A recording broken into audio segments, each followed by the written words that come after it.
Nous sommes à la fin des années 80. Dans le paysage sportif et associatif lillois et au-delà, l'expertise du LUC dans le domaine de l'accès au sport pour tous est largement reconnue. En nouant des partenariats, le club va accroître sa notoriété et devenir un des acteurs majeurs du paysage sportif de la métropole lilloise.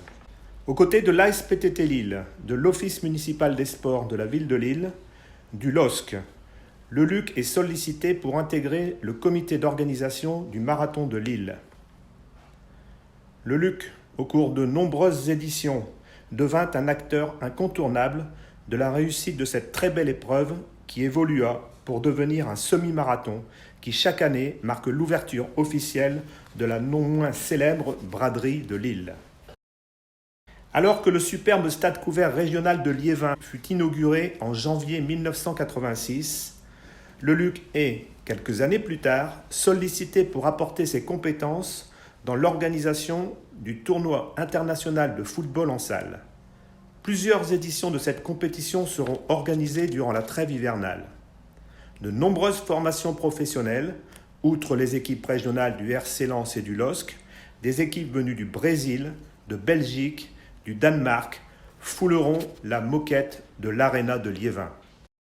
Au début des années 90, le LUC, fidèle à ses engagements, s'investit dans les projets de la politique de la ville visant à permettre aux jeunes des quartiers défavorisés de pratiquer des activités sportives, de fréquenter des lieux de pratique habituellement peu accessibles pour eux. À cette même époque, le LOSC, Société d'économie mixte, s'engage également dans ce type d'opération.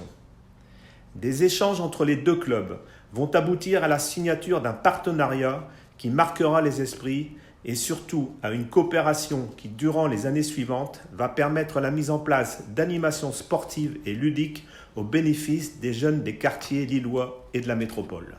Que dire de la participation du LUC dans l'aventure de la candidature lilloise à l'organisation des Jeux Olympiques de 2004, sinon que sous l'impulsion de Robert Denel, l'implication totale du LUC renforcera considérablement sa notoriété, autant auprès des acteurs sportifs et économiques de la métropole que des institutions politiques, tous engagés dans cette aventure.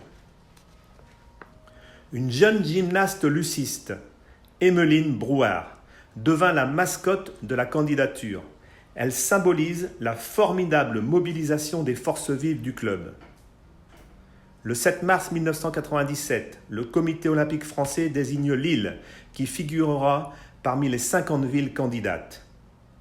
L'engagement du LUC servit aussi le projet, maintes fois rappelé par ses dirigeants, ouvrir le sport au plus grand nombre. C'est aujourd'hui les bienfaits du sport pour l'entreprise qui sont valorisés par le club universitaire au travers de l'organisation du Lille Corporate Challenge.